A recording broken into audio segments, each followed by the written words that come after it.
Hello! What if every religion is saying the same thing, and we're just really bad listeners? Welcome to the good world! 1, 2, 3. So come on into a place that is fun. I'll be your friend and you can be mine. The world is a stream of constant bullshit, but that doesn't mean there's not a whole lot of good shit. You start with believing we can make something different. Let's build a world that is good. This is a show for adults.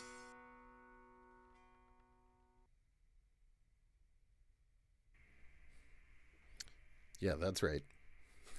Hi, friends. Welcome to the good world. My name is Seth. I am delighted to have you here with me.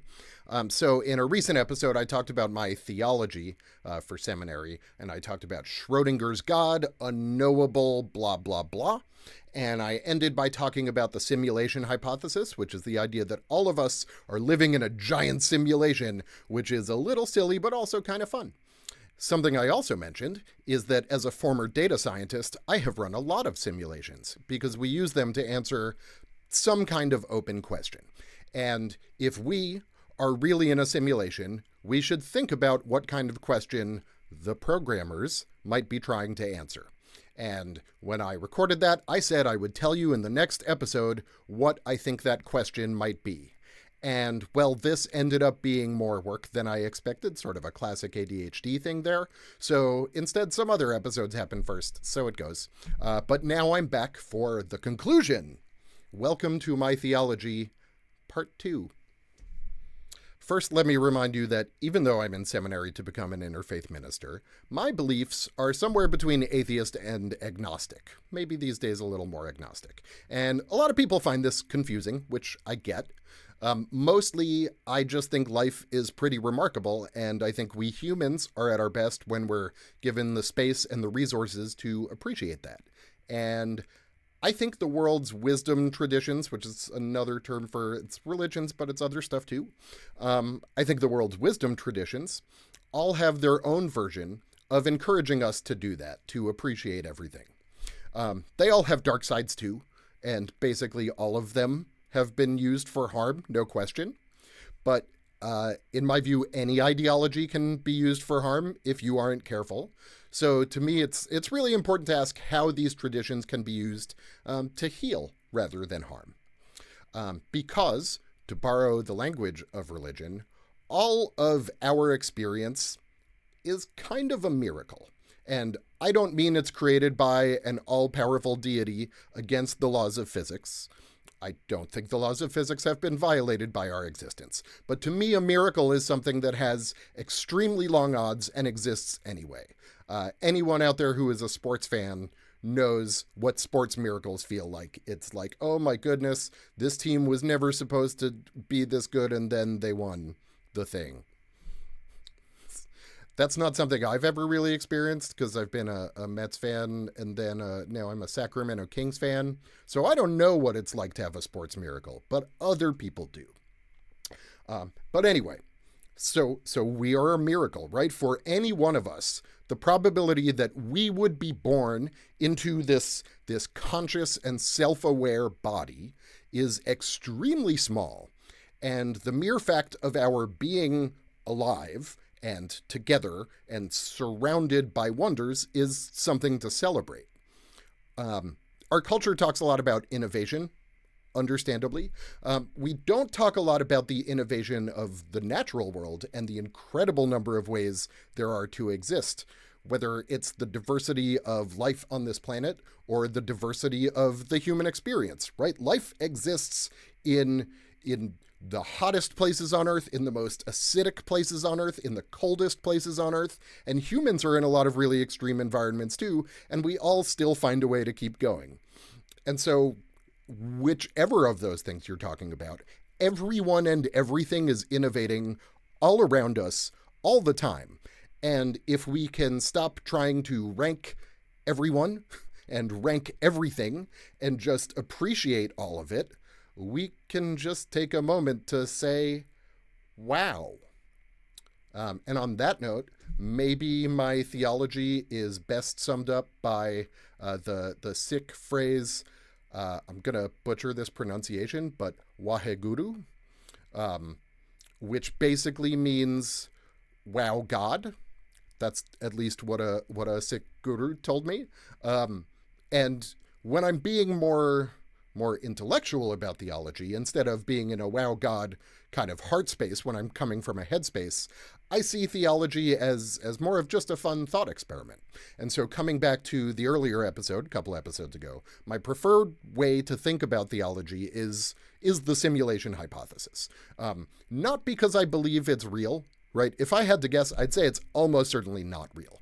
But I like it because it raises interesting questions. Because if we are living in a simulation, then the entity or entities that we call God are some kind of computer programmer or researcher. Maybe it's a team of them.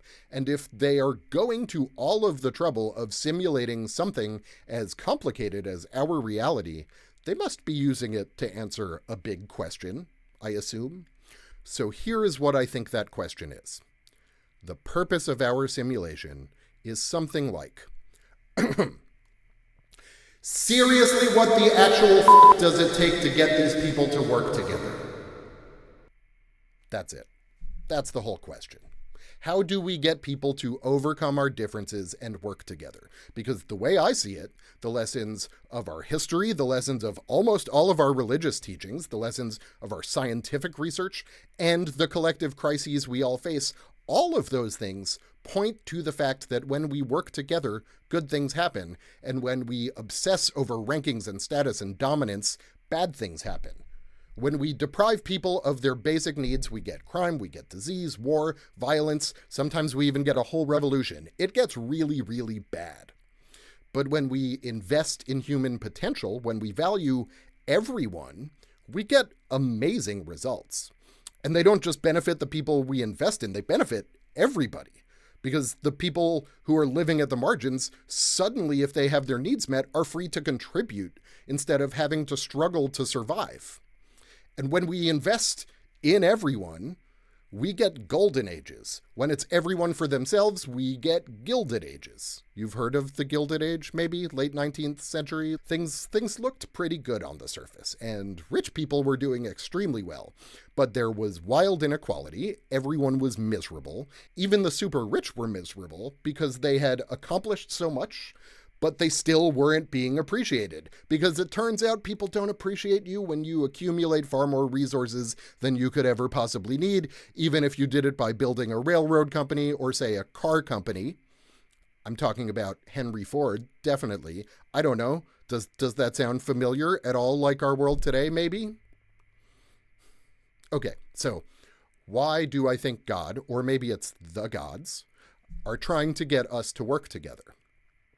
There are a whole lot of reasons, and they all kind of tie together. But we're going to go way off and start with a place in Oklahoma called Robbers Cave State Park. In 1954, there was a psychology study at Robbers Cave, and they looked at 22 12-year-old boys at a summer camp. That is kind of a tongue twister. 22 12-year-olds, 22 12-year-olds, 22 12-year-olds. That was pretty good. That was one take. Anyway, the boys, these 22 12-year-olds, were put into two groups, and they were asked to name themselves. So they called themselves the Eagles and the Rattlers, which is a real good, 1950s 12-year-old boy name for a group. So they were the Eagles and the Rattlers, and they had to compete for prizes. And pretty soon, after some competition, the Rattlers hated the Eagles, and the Eagles hated the Rattlers. Big surprise. But then something interesting happened. The two groups had a bigger challenge. Their drinking water tank had a clog, and to fix it, everybody had to work together. And guess what? The Eagles and the Rattlers, once enemies, they worked together, and they solved the problem, and then they started to become friends. Yeah, it's a nice story. And the Robbers Cave study it's really famous in the psychology world. I learned about it in college. I taught about it in grad school. It's also really flawed, from a scientific standpoint. It's not great. It's definitely not ethical, but also it just was not very well done. I would suggest you read Rutger Bregman's book, Humankind, if you want to know more. He has a great description of it, as well as some other, I think, really eye-opening stories that overturn some pop psychology narratives. But short story, Robber's Cave, it turns out the scientists were actually trying to get the boys to turn against each other from the beginning. They were trying to get the results they wanted, so, like, it's not good science. But here's what it is a great story. And in our culture, most of us don't actually learn from good science. We learn from good stories. And Robber's Cave it's a big, important story that has been in schools for 70 years, telling us how important it is to work together and how it can help us overcome our differences. What an inspiration! Science was telling us to work together. We now know it wasn't very good science, but still, it was science. Now, I also mentioned earlier that a lot of our religious teachings are about how important it is to work together. So this isn't just a new story, this idea of working together, right? In fact, it's a really old one. You can go back much farther than even this, but I live in the US where there are a whole lot of Christians. So I'll start there with the gospel. People call it the greatest story ever told. And in the greatest story ever told, if you go and you read it, Jesus spends a whole lot of it furious with the high status people in ancient Judea. He yells at the Pharisees, who were very conservative and dogmatic about the law. He yells at the rich people and tells them they can't get into heaven. He throws over the tables of the money changers. He's pretty constantly yelling at the people who are hoarding wealth and status while everyone around them suffers. He calls them hypocrites or frauds, depending on your translation. The Sarah Rudin translation uses the term play actors. That is my preferred translation. But basically, he calls them posers. And especially because their sacred land is under colonial Roman rule, and the people are suffering, and these folks, these rich and powerful and high status folks in ancient Judean society, they're all too busy with self-promotion to care about the way everyone is suffering. They don't care about the health of the community. They just care about getting theirs, and their piousness is a piece of showmanship, right? That's why Jesus is constantly saying, you hypocrites, you have it coming. They're posers. And look, being a poser, this is important, is not a permanent trait.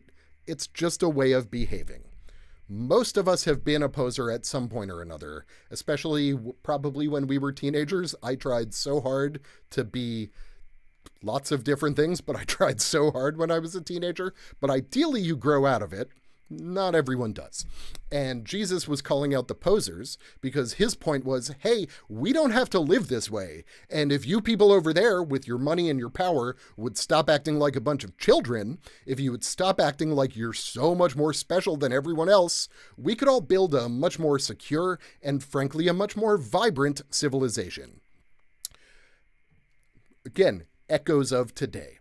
But when we're talking about posers, people are posers because they're insecure. People seek wealth and power and status, usually because they crave validation, and they think wealth and power and status will fill that hole, that emptiness in their hearts.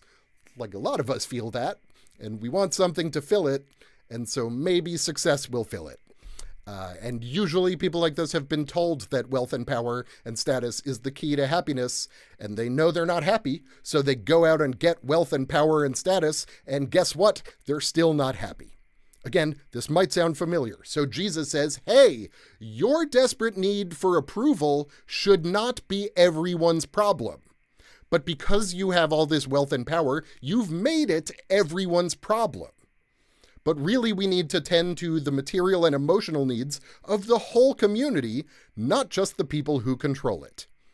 Which, hey, again, turns out a lot of ancient scripture is still pretty relevant today, when we have billionaires buying media companies and buying elections and paying off judges rather than go to therapy for maybe their daddy issues. There are a whole lot of powerful people out there now who are today's Pharisees, who are conveniently interpreting the law in a way that just happens to be very self-serving, and then demand to be worshipped for it. Look, I'm not saying I don't have daddy issues. I'm just saying I have a therapist for that, and more people should be going to therapy. And so look, usually at this point, someone says, but Seth, even a billionaire doesn't have enough money to feed and house everyone. And look, that's true. But the whole point here is the power of working together, not depending on a single person to fix everything. The whole point is we don't need a savior. We don't need a king. We need a community. And economically, we could absolutely adjust our system to feed and house everyone. And people with a whole lot of money would still have a whole lot of money. They just wouldn't have as much control over other people. I'm getting a little off topic, I know, but this is important. In a world built on money, people who need money don't have personal freedom. In a world built on money, personal freedom is only for people who have enough money to buy their freedom. I think there's a word for people who can't buy their own freedom. Slay something. And we often hear the claim that our system allocates resources efficiently, that the people at the top earned it because they're so smart, which is a pretty good story if you're trying to rationalize away the freedom of most of the human population. And if you think tyranny is cool, so long as we have the right tyrant. So long as the invisible hand, the god of capital, chooses our tyrants for us. Tyrants like inequality because it lets them have control over other people. Because if you're powerful and you're insecure, the last thing you want is to give someone the power to say no to you. So here we are. Okay, so back to the gospel. Jesus spends basically the entire gospel talking about how bad it is to hoard wealth, how everybody has value, even what he calls the least of these, which means the poor, the oppressed, the neglected. And in historical context, he's particularly talking about how the elites are keeping the whole community trapped under the boot of the Roman Empire. Because the original ancient Jewish idea of the Messiah wasn't someone who's going to come save humanity from sin. It was someone who would liberate the people of Judea from the oppression of Roman colonial rule. Paul changed it later, because it turns out that if you're selling a new religion to the Romans, it's not going to work. If the Romans are the bad guys, that's kind of a hard sell. I understand that. So Paul flipped it, and he blamed the Jews for crucifying Jesus. And many centuries of anti-Semitism later, you got the Holocaust, which kills 6 million Jews, but not my grandparents. And so 40 years after that, you get me. Hello. But the key thing here is that the foundational text of the world's most common religion is a story about the importance of setting aside status to empower everyone. And there are plenty of pastors and priests and patriarchs and institutions that will try to get you to look away from that message or to pretend that message just isn't important. They will jump through all kinds of intellectual hoops to tell you that, sure, maybe God's only son came and lived among us, but we don't need to worry too much about what he said while he was here. Or sometimes instead they don't ignore it. They just try to convince us that Jesus isn't actually saying the things he's very clearly saying. The real message is there. You just have to read it. It's very clear and it's persistent. Everyone matters. A society built on individual status seeking is poison to all of us, even the people who gain status. Yes, that's right. Even the people with the money and power aren't actually served by it. Think about what it's like to be a billionaire, not the luxury, but the human side of it. You live in a gilded prison surrounded by walls and armed guards and maybe armored cars. When you're worried about being better than other people, you're also even more worried about who might be better than you. So you're just anxious all the time about your status. There's a whole thing where people who have a lot of money are constantly looking at the people who have more money than them and being jealous. That doesn't go away, even for billionaires. And if you don't believe me, you can look at some of the fights some of them get into with each other when they are competing over nothing, right? Sometimes it's over like buying a sports team or whatever. They're just these petty things from these people who have enormous resources. And also, if you have that much money, you can't have an authentic conversation with a stranger or maybe even a loved one, right? Even the love in your life, you can't tell if it's real or if it's just another transaction. That is a miserable way to live. So the best thing those of us with money and power and status can do is let go, not all the way, but just loosen our grip of our attachment to those things and start lifting up everyone we meet. Now we're going to take a quick break, and we We'll be right back. Please like and subscribe. Please like and subscribe. Please like and subscribe. Please like and subscribe. Please like and subscribe. Yes, friends, this is just a reminder to hit the like button, subscribe to this channel, share it with your friends. I have a Patreon page if you want to sponsor my work and help me be able to keep doing it. I have some merch if you want a fun t-shirt with my face on it, or a hat, or here's a tote bag. Yeah, it's all at goodworld.love. And yeah, I know here I am expressing frustration with self-promotion, and also here I am promoting myself. I'm here too, you're not crazy. I would really rather not have to do it. But I don't have the resources to do this forever without any funding. So here we are. This is life under capitalism. So I am not asking you to share this because you think I should be rich or famous. Just share it if you think what I'm saying is interesting, if you think someone you know needs to hear it. If you buy a shirt or give to my Patreon, do it because you like the shirt or because you want to support the message.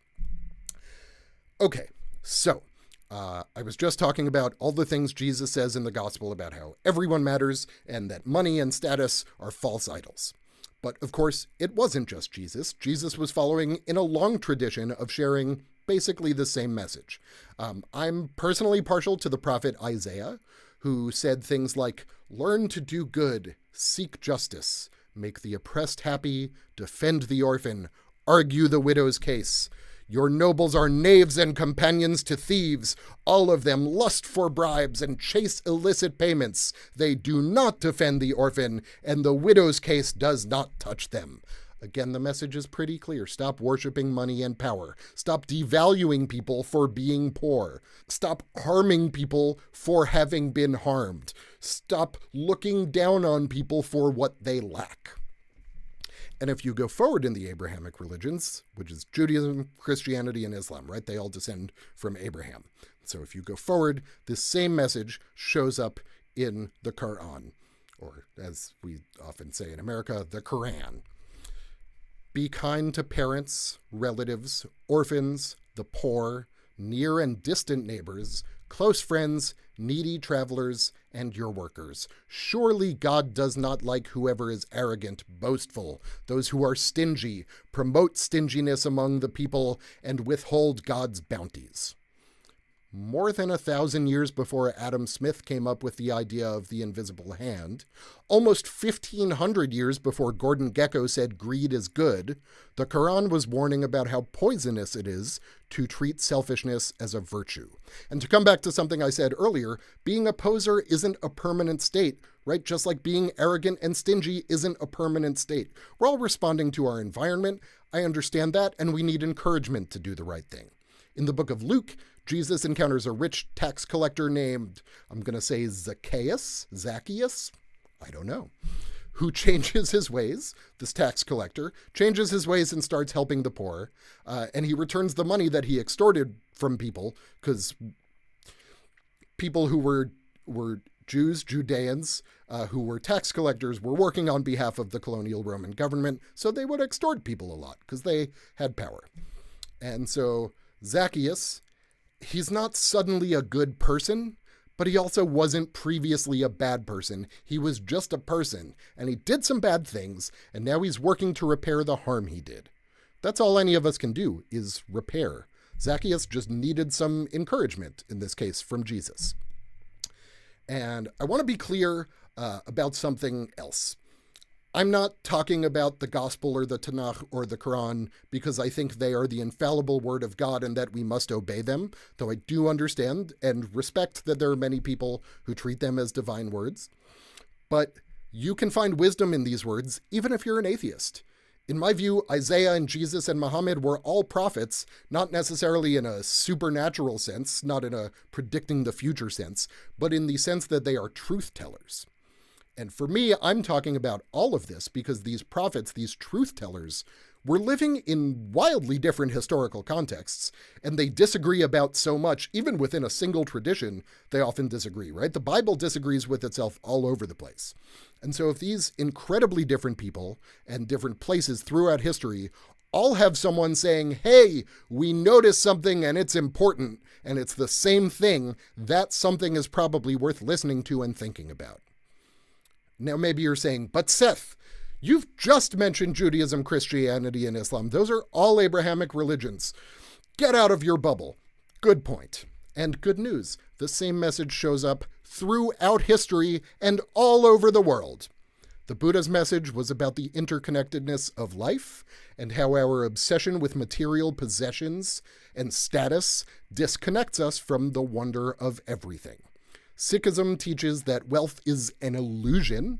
The Guru Granth Sahib, which I'm sure I'm mispronouncing and I'm sorry, but which is the Sikh holy text, says wealth is a serpent clinging to the world. Whoever serves her, she ultimately devours. The Baha'i tradition talks about the need for an economic system to limit extreme wealth and extreme poverty. The Tao Te Ching says the sages place themselves last but end up in front, and they know themselves but do not glorify themselves, and they do not abandon anyone. The great Sufi Inayat Khan says, the Sufi never questions, what is your creed, nation, or religion? If you call a Sufi your sibling, they answer as your sibling. It's also not just religions, by the way. I mentioned this in another recent episode, not my last episode, the one before that. But Socrates looked for the wisest man in Athens, and he realized that everyone people sent him to was a self-promoting flim-flam artist. He realized that status didn't come from inner virtue, it was just manufactured, and he recognized that virtue doesn't come from status, but from recognizing our own fallibility. A couple thousand years later, the founders of the United States said we are all endowed by our Creator with the right to life, liberty, and the pursuit of happiness. And look, they placed limits on who that applied to, which was not great, but there's no reason we have to do that too. This message is still being shared, by the way. There are plenty of modern sages who have been saying the same things, just to name a few of my own favorites. Martin Luther King Jr., kind of a famous one. Audre Lorde, James Baldwin, Thich Nhat Hanh, all of them have spread more or less this same message in their own way. If you want some modern living prophets, Valerie Kaur, Adrienne Marie Brown, Lama Rod Owens, I mentioned Rutger Bregman already, Robin Wall Kimmerer, Rabbi Sharon Brous, who I was listening to earlier today. All of them are alive and active now, and all of them are people who have spread, again, some version of this message from their own perspective. Those are just a few names that come to mind, but there's so many more. And I would encourage you to explore them and learn from all of them. All of these prophets, from antiquity to the 21st century, all of them come from a different perspective and background and context, but all of them are sharing the same truth from their own perspective. They all share the same vision of beloved community, of what I here on this show call the good world. There's an idea in Buddhism that truth is like the moon, and every religion and every tradition is a finger pointing at the moon. But we often mistake the finger for the moon. We often get caught up in the messenger and not the message.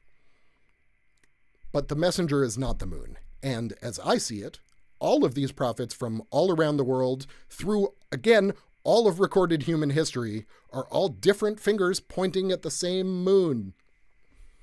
If there is a single, universal message agreed upon by the world's wisdom traditions, the message is pretty clear. Status is a children's game played by adults, and in truth, absolutely everyone has value and is worthy of dignity. And nature has value and is worthy of dignity. And we are part of nature. And when our culture can understand that, we will be aligned with the divine by whatever name you call it. And until we understand that, none of us will be free. Okay, that was a long way to make a point, but the point is important. Some people look to religion for guidance about how to live. Some people look to science for guidance about how to live. And both of them have been telling us the same thing. If we can realize that everyone matters, we can build a better world. It's right. It's on my shirt today. Let's build a world that is good. I think you can see that. Yeah. Let's build a world that is good. Okay. Now, let's go all the way back to Robber's Cave for a moment. You thought I'd forgotten. One of the narratives from the Robber's Cave study is that when people have settled into their competing tribes, right, the eagles and the rattlers, the best way to get them to work together is if they have to face some kind of common threat. Right? Remember, the kids weren't going to get their water unless they worked together. And then they did, and then they became friends. And coming back to this idea of God as some kind of divine researcher, there's a clue there. Maybe people need to face a common threat. And so if you're a heavenly programmer trying to get your pet humans to work together, what could be more obvious than giving them clear stories that they need to work together in the face of a larger threat, and then throwing an actual larger threat at them? The threat of nuclear war was a big one. And the good news is so far we haven't nuked each other, but the bad news is we still have enough nukes to kill us all, and they are not as secure as we might like them to be. But my parents' generation grew up with the very real threat of nuclear war. Fast forward from that, and the climate is steadily collapsing, right? Seasons and climates were pretty stable when I was a kid, but now we're getting really extreme storms and droughts and snow and heat in places that have never had to deal with those things. That really seems like a good chance for us to work together. But so far it's turned out the fossil fuel industry was more scared of a threat to their profits than a threat to their children's and grandchildren's lives, so that situation isn't great either. Look, they had a fiduciary responsibility to shareholders. They literally had a legal obligation to ignore their children's and grandchildren's future. That's the definition of a systemic problem. It doesn't end, by the way, the threats. A few years ago, we suddenly had a global pandemic. And for a little while, people started coming together again. Remember, for a little while, we remembered how to take care of each other. People kept their distance and they sang to each other. And we had a moment of global community, and it was great, but it was really bad for the commercial real estate industry. And so here we are again with people being forced into the office, and COVID has spread and mutated at a much faster speed than our healthcare system can deal with. In the US alone, over 1 million people have died from COVID, by the way. It's still going. It's still evolving and mutating, and we're just out there kind of acting like it's over. This isn't even something, by the way, where I'm blaming anyone. I'm part of the problem too. I travel. I do. I don't always wear a mask. I drive a lot. I fly too. These are not individual problems. They're systemic problems, and the only solutions are systemic. And so now we're back to the question at the beginning. If the gods are a team of researchers running a multiverse of complex computer simulations, then I have to assume their big research question is seriously, what the actual fuck does it take to get these people to work together? They've sent messengers over and over and over to tell us the same thing. They've sent us catastrophes to shake us out of our patterns. They've given us the resources to feed and clothe and house and educate the whole of humanity and care for the rivers and oceans and mountains and valleys and grasslands and deserts. We depend on all of it, and we know how to live in balance with them.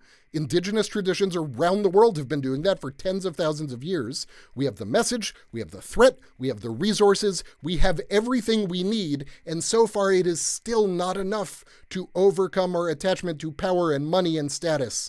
But maybe that will change. I want to return to the idea of the Messiah. As I mentioned earlier, it originally referred to a leader who would liberate the people from oppression. It's evolved into meaning a leader who will save humanity. And there are different versions of this. In Islam, there's the story of the Mahdi. In Buddhism, there's the reincarnated Buddha. In Christianity, there's the second coming of Jesus. But the kind of awakening we need cannot be led by one person. It will take as many of us as possible. Thich Nhat Hanh, who I mention a lot because he's one of my favorite teachers, taught that the next Buddha won't be an individual, it will be a community. Another one of my teachers, one who I actually know personally, John Mabry, one of my seminary teachers, says that we are not called to build the kingdom of God, but the community of God. Look, I don't know what it will take to get our whole species to recognize our connection to each other and to the universe around us. But I believe that one part of getting there is to live like we're already there, to live as friends, even as our culture tries to turn us into rivals, to share and pool our resources, even as our culture rewards hoarding, to welcome the stranger, even as our culture warns us against outsiders. I've called this show The Good World because I believe we can build a world in which everyone matters, a society that can nurture the good in all of us no matter who we are, where we're from, or what we've done. Yes, that was a Backstreet Boys reference. No, it was not intentional, but it happened, so we're going with it anyway. I believe that the only way to bring us to the good world is to embrace the reality that the good world is already here. Because I am fortunate enough to have seen it. I have my needs met. I am welcome almost everywhere I go. I sometimes say my body type is non-threatening. That helps, right? Doors are open to me. And I have met so many incredible people all across the world. I've seen so many awe-inspiring things. The way I am met by the world shouldn't be a special privilege. It should be available to everyone. The good world is already here. Even if it hasn't reached everyone, we can help it grow. The good world is already here.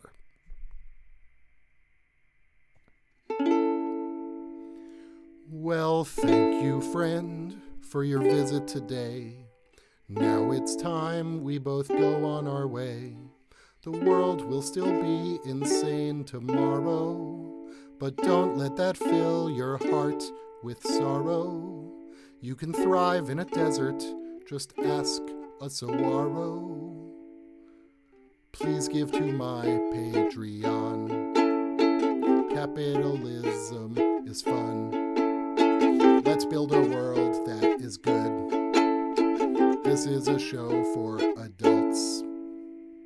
Bye, friends.